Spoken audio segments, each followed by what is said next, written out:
sitting on the back row back there. Nice to see you. So if all the kids want to be dismissed, Pastor Zach and Pastor John are doing kids' church this morning. So I suspect there would be some trouble that takes place. Yes. Yes. Natalie has been so excited to have girls here visiting, cousins that are from Idaho. I'm going to throw her under the bus. In our family, Savannah is the oldest grandchild, and she's a girl, and then Natalie is the youngest grandchild, and she's a girl, and so in between, there's all these boys. And Natalie has been in heaven all week long, having girl cousins in town, so much so that Friday night she just cried because she's like, they can't leave. They can't go home to Idaho. I was like, well, we'll have some FaceTime dates or whatever. She said, well, okay, you got to promise me, Mom. I said, okay, all right, we'll figure it out. We'll figure it out because sister gets tired of all the boys around, so it's good to have girls around. How's everybody doing this morning? Good. Let me tell you, it has been one of them weeks. And, Pastor Zach and I had talked about this sermon series a while back, and it is one we've been kind of, talking about, and I really hadn't gotten deep into the notes of it, of this week's sermon until Monday, I think it was, and I was just like, oh, Lord, you're doing it to me again. I'm going to be preaching to myself just as much as I'm preaching to everybody else this morning. So if I get a little ahead of myself or sidetracked, y'all forgive me, because I'm going through this and studying all week long, and I have been somewhat at war with myself this week, because I'm like, I got to get this for myself before I can, preach it to this morning. So I hope that it makes a difference in your life just as much as it has in mine, because there's a lot of things that I have learned this week about Greek words that I didn't know. And you can go really deep into Greek, and then you're like one rabbit hole leads to another rabbit hole, and then another rabbit hole, and it's very easy to look up, and it's 3 hours later, and you've gone down 10 rabbit holes that you didn't even expect to go down. So this morning, we are talking about getting our passion back. We have been doing this series of Stay Positive, and it's been really, really good. And there are all aspects of everybody's life that they could tweak a little bit to have that positive mindset, right? Because we all have days to where we don't want to get up out of bed. We all have days where we're just like, just leave me alone and bury ourselves under the covers. And that is the easy thing to do. I've been there. I have done that. Been like, let me just lay here and pretend like the whole world outside doesn't exist. Been there, done that, worn the T-shirt. Sometimes I've worn the T-shirt for one day, and sometimes it's been a few weeks. And, there's been a couple of times in my life that it's been, 6 months. And that I've worn the T-shirt of, I don't want to do this, I don't want to be here, and then something will happen, and God will be whipping me in the fanny and be like, get up and get moving. You're not allowed to lay here and do this. So I want to talk a little bit about that, enthusiasm and passion. Now, let me give you guys this little nugget, okay? We've all had seasons of being pretty wild. Am I the only one in here that hasn't had a party phase in life? Going out, getting drunk from, the floor to the ceiling, throwing up the next morning. Yeah, I don't believe that, Don. Maybe, yeah, Grammy would be the only one that I would believe that. But I think we've all had aspects of being a party wild child in our life. I was sharing with somebody the other day about, being a pain pill addict, and they were just floored. They didn't believe that. And I'm like, oh yeah, I was a heavy user from, 2003, 2006. And so we've all had seasons of where we allow other things to come in and take the place of where God should be, so that our passion is non-existent, because that's what the devil wants. The devil wants us to not have any passion, because if we don't have passion, then what are we doing? We're just laying down and letting him have his way however he wants to. So, there have been moments in my life where I have lacked that passion. And we've all had the enthusiasm and passion for God that have just like depleted itself. And I've also had seasons where I've gone through and it feels like I'm complaining about everything. Nothing's good enough because of the lack of passion, the lack of enthusiasm. And then getting frustrated because then, on the other hand, you get what God you've been praying for, and then all of a sudden you're like, this is just a drudgery. But then you have that reality check. But why are you upset that you have something that you prayed so hard for? Because all of it, you lose your enthusiasm, you lose your passion. I was telling somebody the other day, the kids went on a mini vacation, right? And my house stayed clean, and it was dead quiet. And then I was like, this is just not right. But then when before my kids went on their little mini vacation, the house I felt like it was always dirty, and I was cleaning up after people, and it was loud all the time. And I'm like, that was a reality check for me, because you pray for children, you pray to be a good parent, and then you get frustrated over the little things not going right, and you're like, just throw your hands up in the air. So I think we all have those moments where we have to have that reality check. When there's so much negativity, so much bad news, as followers of Christ, we are supposed to be full of faith. And that, being full of faith, takes work. So enthusiasm is what we're talking about this morning. And I want you guys to make note of this. There are two types of people in the world. Those who let their circumstances influence their enthusiasm, and there are those who let their enthusiasm influence their circumstances. That's right. Don is a pretty positive person. Especially if you know his story and what he's gone through. He is a pretty positive person. So what type of person do you want to be this morning? Do you want to be the type of person that lets your circumstances affect your enthusiasm, or your enthusiasm affect your circumstances? I want to be the person that lets my enthusiasm affect my circumstances. Enthusiasm comes from the Greek word entheos. And if you've, I asked Pastor Zach that last night. I said, do you know what enthusiasm really means in the Greek? And he's like, no, tell me. I said, it means in God. Entheos means in God, because theos means God. So when you operate out of enthusiasm, you are operating in the Spirit of God. So let that simmer for a little bit, because when you lack your enthusiasm, what are you lacking? You are lacking your closeness with the Lord. And when I was studying that, I was like, whoa, hold up. Because we get in the habit of just doing things that when we realize we don't have passion, are we doing this for self-recognition? Or are we doing it because the Lord really called us to do it? So we have to evaluate that. The Apostle Paul said in 1 Corinthians 15:57 and 58, he said this, but thank God. Somebody say thank God. But thank God that he gives us the victory over sin and death.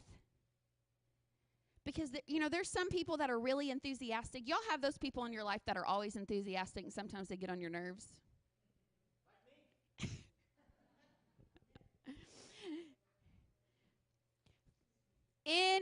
But I thank God that he gives us victory of sin and death. Our God has given us the ability to be strong and immovable. Always work enthusiastically in God for the Lord. For you know that nothing you do for the Lord is ever useless. Work enthusiastically for the Lord, and whatever you do, it is not done in vain. If we have that mindset of where we getting frustrated and we're complaining when we're doing the Lord's work, then you need to take a break, because if you are doing it for the right reasons, then you will. We all have frustrating moments, but if you have a frustrating attitude, then you need to stop and reevaluate, because are you doing it for the Lord? When you're doing things for the Lord, it can transform something mundane into something meaningful. heard this story when I was studying, or read this story about enthusiasm when I was studying for this. And there was this lady at the airport working at one of the kiosks. Now, I could think that working at the airport, doing the same thing day after day, that would get very mundane. But she was a singing airport kiosk lady. And anytime somebody would walk by, she would say, "Oh, there you, young man. How you doing today?" And every time someone walked by, it would put a smile on their face, because she was taking what was a drudgery and making it something beautiful. And somebody walked by and asked her, "Why are you doing that?" She's like, "Well, I'm trying to draw people into the kiosk to buy stuff." "No, why are you really doing that?" And she said, "I think you know why I'm doing that." And that person that asked her was like, No. Tell me, why are you doing that?" "Because I want to show the love of Christ through something simple." It don't take a whole lot to show the love of Christ by being enthusiastic. So just keep that in mind. And she started singing, "Well, he has a name. His eyes are on the sparrow." And that touched me. And matter of fact, I was that song got stuck in my head, "His eyes on the sparrow," and I was humming it the other night when I was delivering pharmaceutical medication. And I got to the fourth floor of this one building, and one of the older ladies sitting behind the nurse sitting behind the counter, she said, "Hold up. What are you humming?" And I said, "Oh, the old song, 'His Eyes on the Sparrow.'" She said, "All right, sing it." I was like, "No, I'm good, thanks." She's like, "No, sing it." Church broke out on the fourth floor in the middle of the night at this nursing home. So it doesn't take a whole lot to spread the love of God if you are operating with enthusiasm in God. Someone who's been transformed, someone who's been changed. Thanks be to God who delivered us from sin and death. Whatever you do it enthusiastically for the Lord. And whatever you do will not be done in vain. You can have spiritual enthusiasm and you can lose spiritual enthusiasm. And we're going to use David as an example this morning. David was a shepherd boy that went on to be king. He was a kid who became king, and as king, he was filled with entheos. He was filled with enthusiasm. Somewhere along the way, he lost it. If you know the story of David and Goliath, you know he killed the bear, the lion, he killed Goliath, and something happened that transformed him from being an enthusiastic person in God to someone that was living in drudgery and the molly grubs.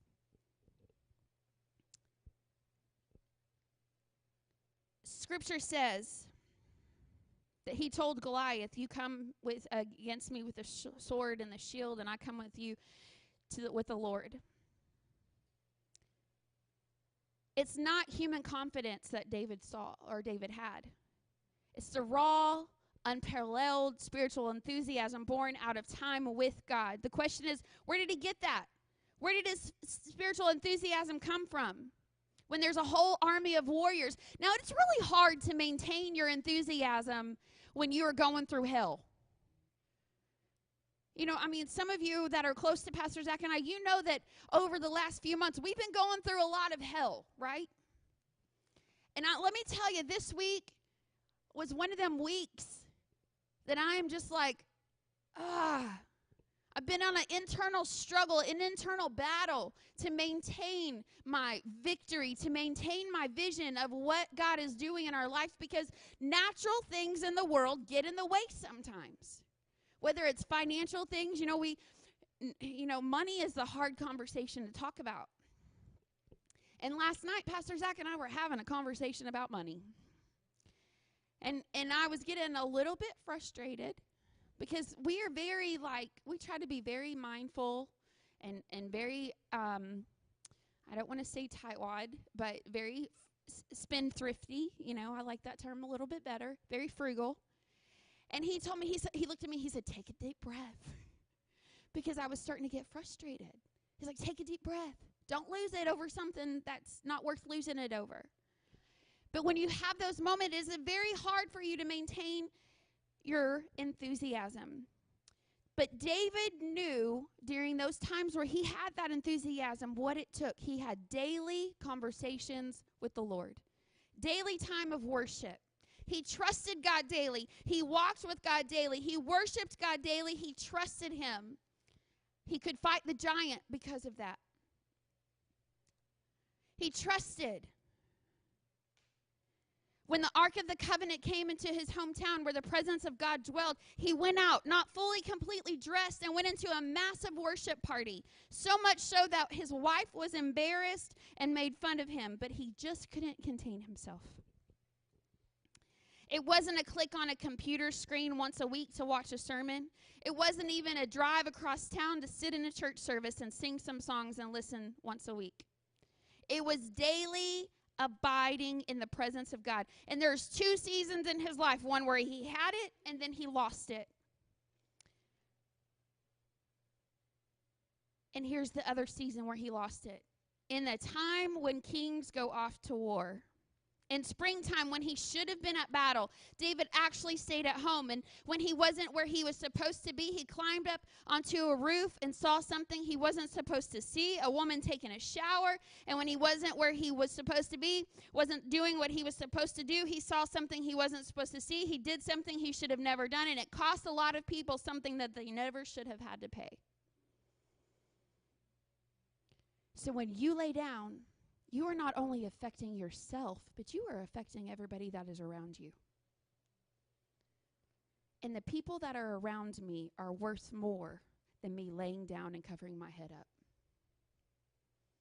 Let me say that one more time. The people around me are worth more than me laying down and covering my head up. It all started when he stopped spending time with God daily. When David was a kid and had the enthusiasm, he ran into battle. Later as king, when he had apathy, David walked on the roof to serve his own comfort. How comfortable are you willing to be? To operate with the enthusiasm of Christ, you have to be willing to be uncomfortable. You have to be comfortable being uncomfortable. He took his eyes off his calling. He put it on his comfort. Which one best represents you? Are you too comfortable this morning? Enthusiasm for the things of God, whatever you do, is not meaningless because it's not about the what. It's all about the who. Are you charging into spiritual battle? Knowing that the Lord your God is with you. He will never leave you. He will never forsake you. And you've got a calling to complete. And sometimes we're willing to lay down and be comfortable because we may not have clear direction. And that's of what we're supposed to do. And that's okay to not have clear direction. But what's not okay is to not do anything. So many times in church we get caught up on coming, sitting on the pew, and then that's it. That's all we do. Because you're like, I don't know what I'm supposed to do. Well, you can go greet somebody on the front. You can come to Food Bank Saturday and help pass out food. You can help us, as we work on the Monarch House and be involved in that. We have plenty of volunteer opportunities. We've got kids' church that you can come and volunteer in until you figure out, okay, what exactly God has called you to do. It's not rocket science, guys. Start somewhere, and you will end up going in the direction you're supposed to go. Pastor Karen and I were talking about this last Saturday. To have a team of 7 people go into Tutwiler to serve almost 300 women is a miracle. Y'all think about that for just a minute. 7 people for 300 women. That's amazing. Amazing.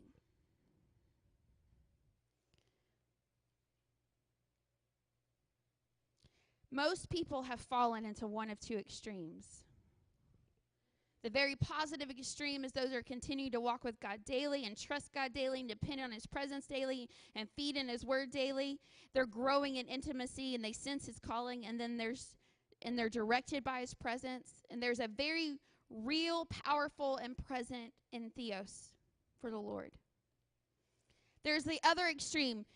based on human nature, what I know about people is we don't drift towards discipline. We don't drift towards health. We don't drift towards good decisions. We drift towards complacency. We drift towards apathy. We drift towards self-centered attitudes. And unfortunately, when people are now sometimes disengaged from the physical presence of worship in the corporate church, they get even further away. Online church is awesome, but nothing can replace gathering together in physical form. Online church has its place because we all have moments where we have sick kids and we can't go, or we have other stuff going on in our life because we're human. We have a life outside of the four walls here. But when here's an example. We start out at church online for a little while, then wane, and the weather gets nicer, and people go outside, and they start drifting, and suddenly bad habits set in, and the good disciplines go away. And rather than being filled with the presence of God, you get filled with fear and doubt and loss of joy. Where'd my purpose go? And what am I supposed to do? And what was once a vibrant, passionate calling from God has been replaced by comfort. If we're operating in this mindset, we can then get frustrated and avoid those people who are living in the enthusiasm of God. Or we turn around and make them miserable so then they lose their enthusiasm for God. I don't want to be a stumbling block for anybody else. I don't want my attitude to rub off on somebody else and then them lose the passion that they have.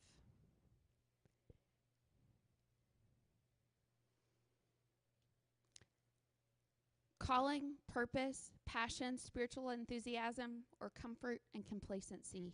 Which one are you? David had it, and then he lost it. Nathan the prophet confronted him on his sinfulness, and after the confrontation, David realized how hard he had fallen away.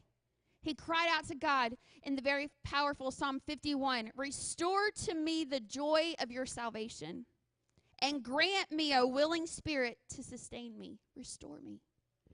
Sometimes when somebody that truly loves you tells you something you don't want to hear, what is your first reaction?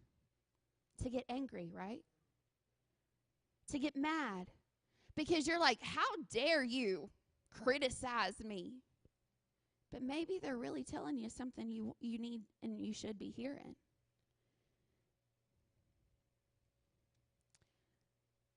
Pastor Zach and I have finally gotten to a place in our marriage to where it can be one of those places where the old newly married or early 15-year marriage personality, if he would have said something, I would have taken it as criticism. And now if he says something, I'm taking it as a construction moment. I love this song by Megan Tibbetts that says, I want to build a house that's sturdy and unshaken. But first, I got to tear down what I thought I could make it. For my walls no longer hold the weight of all that I want to put inside.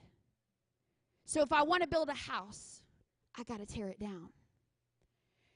So are you willing to have construction?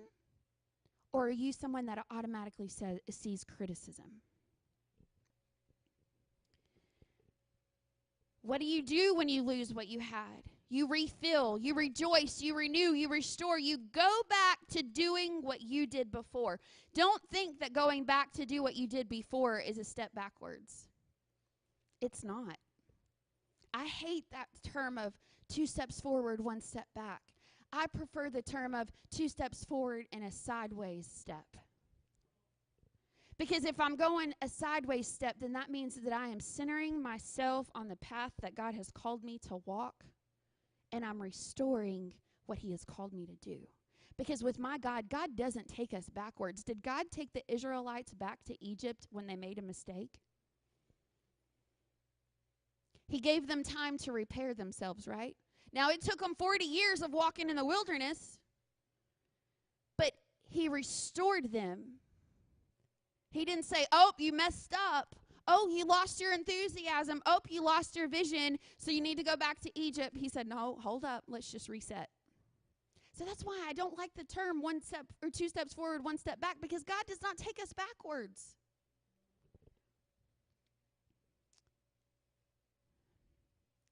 Jesus told the believers in Revelation 2, 4, and 5, he said, here's your problem. Essentially is that what I hold against you, he said, you are forsaken the love you had at first. You've walked away. You've let it go. You surrendered. You have forsaken the love you had at first. In other words, don't lose. If you lose it, don't look for it. Just go back to where you left it. Jesus said, consider how far you've fallen. For just a moment, you might do that. Consider how you've drifted. Consider the intimacy you once had that you walked away from. Consider the power of God that was with you. The presence never left you. You are the one that has stopped seeing it. You know, one of the things that Zach and I talk about a lot in our marriage is we continue dating each other. Our kids know after, right now during the summertime, after 8 o'clock-ish, Mom and Dad, unless the house is on fire and somebody's bleeding, Mom and Dad are shutting it down. Because from 8 until whatever time we go to bed is our time for each other. And with, we talk about things, we study together, we may watch a movie together, we play cards a lot, we'll play Yahtzee. It doesn't matter. Stuff that doesn't cost a whole lot of money that we can do at home because we've got kids at home. But we continue to put forth the effort to be together. Because so many times people get divorced and they're like, oh, we just grew apart. Well, you need to ask yourself, have I grown apart from my spouse because I've grown apart from the Lord? Let that simmer for a minute. Have I grown apart from my spouse or my significant other because I've stopped putting the effort into the relationship? See, we got to look at that as a mirror image to our relationship with Christ.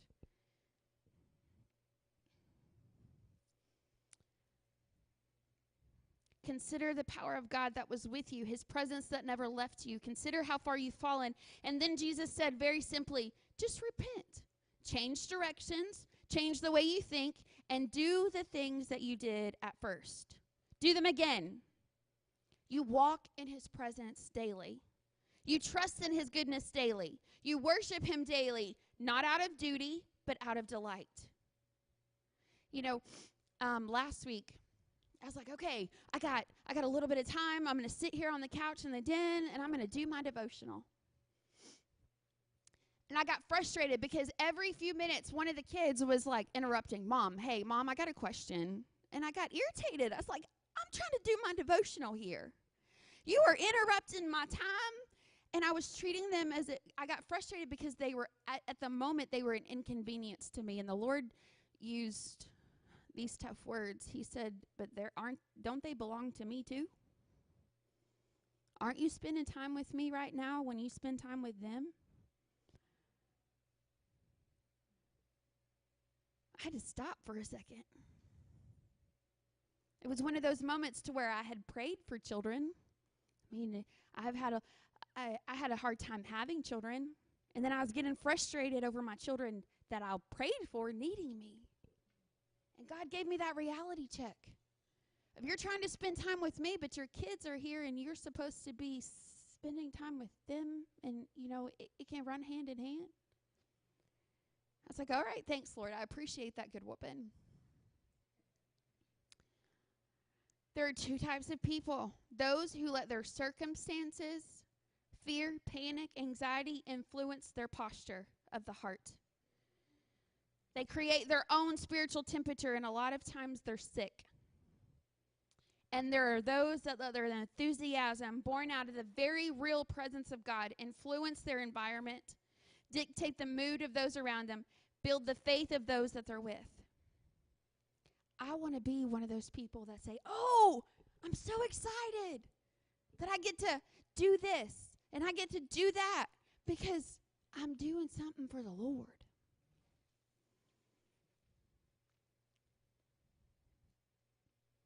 There are those that walk with God and grow with God and trust God, and God empowers him with spiritual enthusiasm. And then there are those that leave it. If you feel like you've lost it, I understand. You know, people have asked, how do you maintain your passion?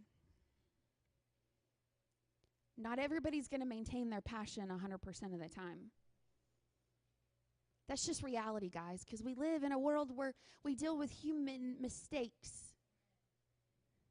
You're not going to have it all of the time, but there's a difference in wallowing in the loss of passion and having a moment and saying, okay, that's it. I'm not going to allow this to dominate me.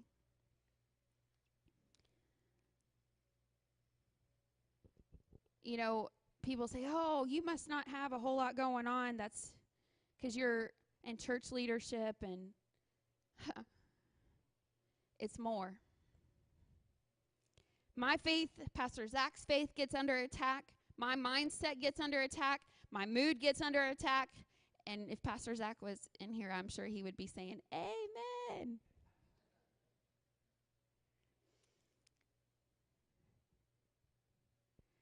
But when I have those moments, I go back and I think about where I was, and I think about who he is, and I think about what he did, about delivering me from sin and death, for keeping me alive that time that I tried to commit suicide,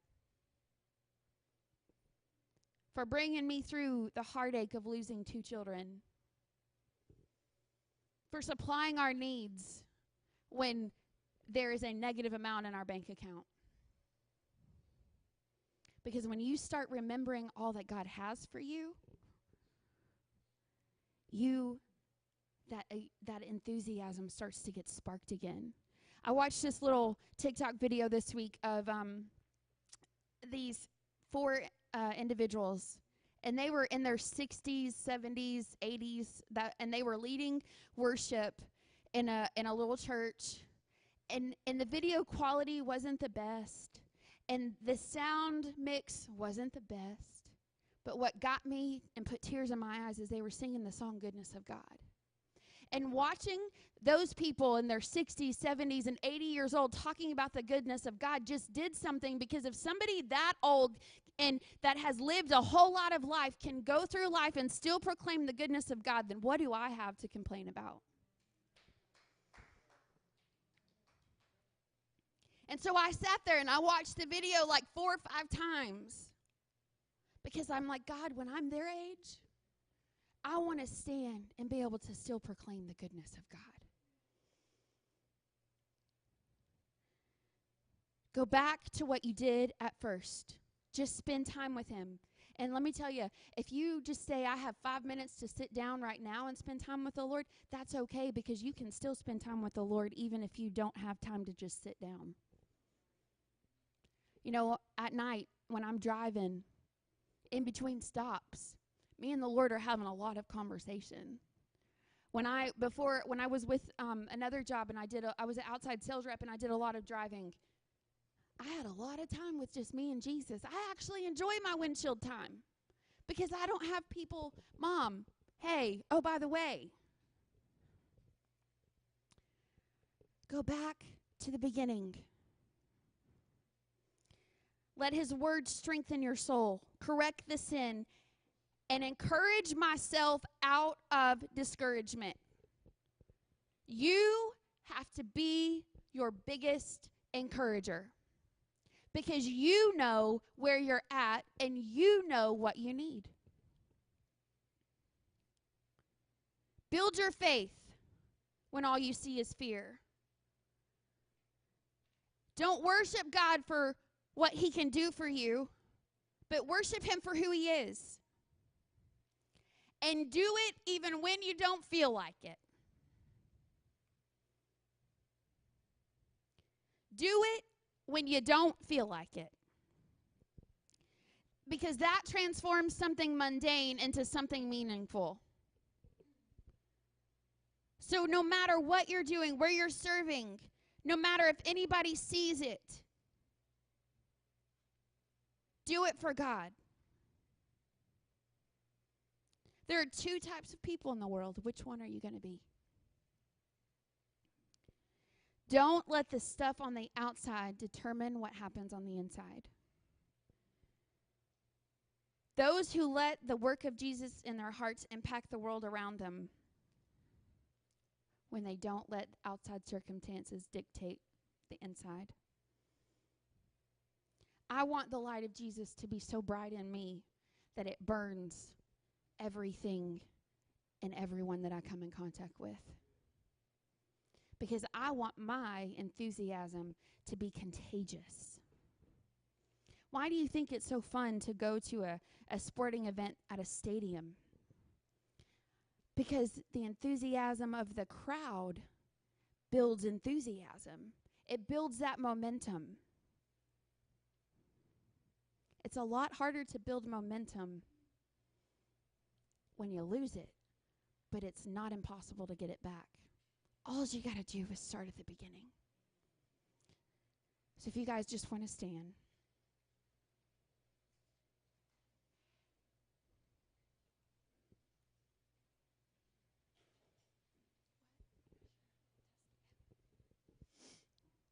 And I'm just going to pray over you this morning. If you need individual prayer, Pastor Zach and I will be up here. We've got a few other people that will be happy to pray with you. If you feel like you've lost your enthusiasm, you've lost your drive, just take the first step. That's all you got to do. Take one step. So, Father, this morning we come to you in agreement that we are choosing to grab a hold of you and to take back what the devil thought he could steal from us. And we declare this morning, devil, you have no right, you have no authority, you have no place to steal from us because we are a child of the King. So we declare peace and wholeness. And we are taking back territory and claiming it for the Lord. I ask that you just give us strength in the moments where we feel weak. Build our fortitude up to stand in faith and not lay down. Continue to point us in the direction of where we are called to go. In your name, amen. Pastor Joyce.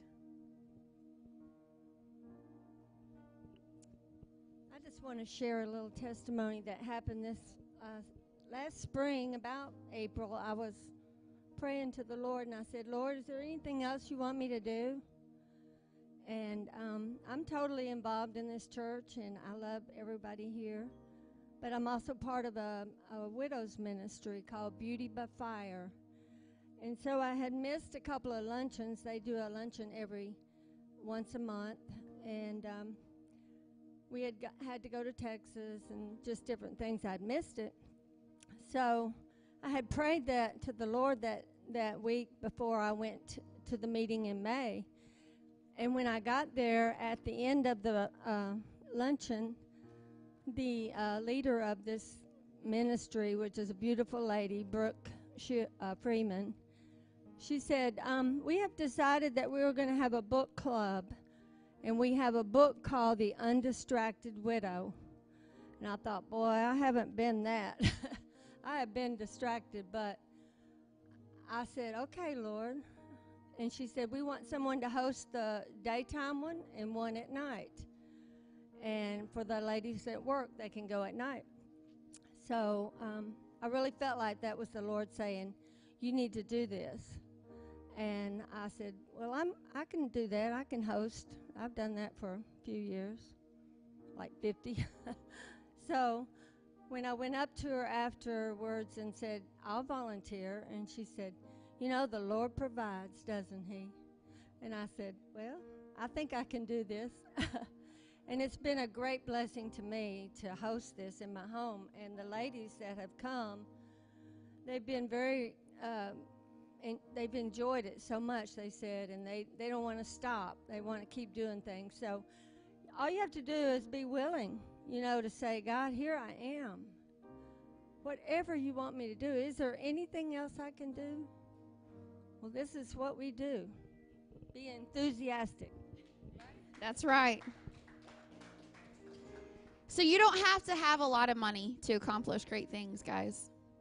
If you just give out of what you have, then you will be so amazed that God takes your little bit and makes it into something amazing.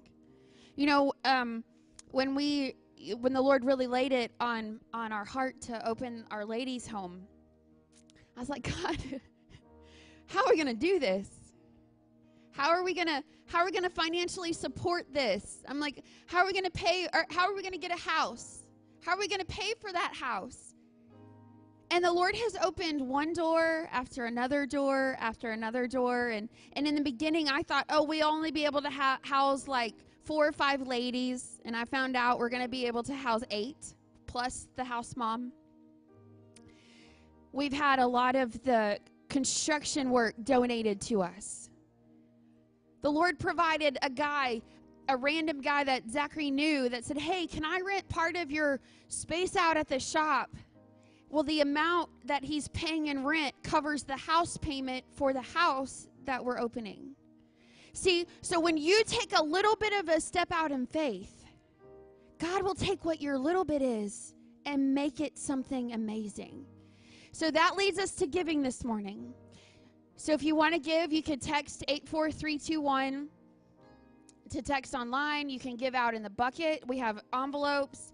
Change a child with your change. Biggest thing, guys, don't forget, August 4th is our back-to-school bash.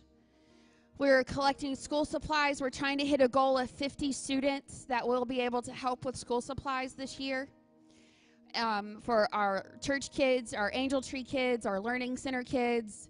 So if you would like to give to that, just put in the memo line back to school or for school supplies. Just notate that. Pastor Karen is helping with our shopping with that. I went to the store yesterday, and it was a little bit crazy with all the people shopping for school supplies since it's tax-free weekend. So if you don't want to shop, we take money. We take cash, credit cards, Cash App, Venmo. We got a way for you to give. Amen. So don't forget that. Continue to pray for Marianne and Hannah as they go over to Ghana. If you'd like to give towards their mission trip there, Pastor Dave, I think, is going. You're welcome to do that as well. And once we get kind of settled back, we are going to do a fundraising campaign for our Monarch House. We need about, $20,000 left to finish up all of the renovations that we're doing there to help cover that cost. So just keep that in your mind, in the back of your head. If you know any corporate sponsors, Blue Haven has been amazing with helping with that, but we're looking for more sponsors to help with that cost. So if you know a company that would like to give, we'll put a plaque up and everything to honor them for anyone that comes to stay with us. Amen? So what should we go out? Oh, all right, on the count of 3. Huh? Yes, that's it. All right, on the count of 3, we're going to say, be enthusiastic. Oh, one more thing, sorry. If you have not registered for Ladies' Day, please do that. There is a link, a QR code, and a link for registration on my Facebook page. I can text you the link if you need me to. That is August 17th. Our team is leading worship for the event, and we're also helping to serve. So if you have not signed up for that, please do that because I don't want you to miss that. All right, on the count of 3, we're going to say be enthusiastic, all right? Oh, just worship this coming Friday night, 7 o'clock. Ready? 1, 2, 3. Be enthusiastic.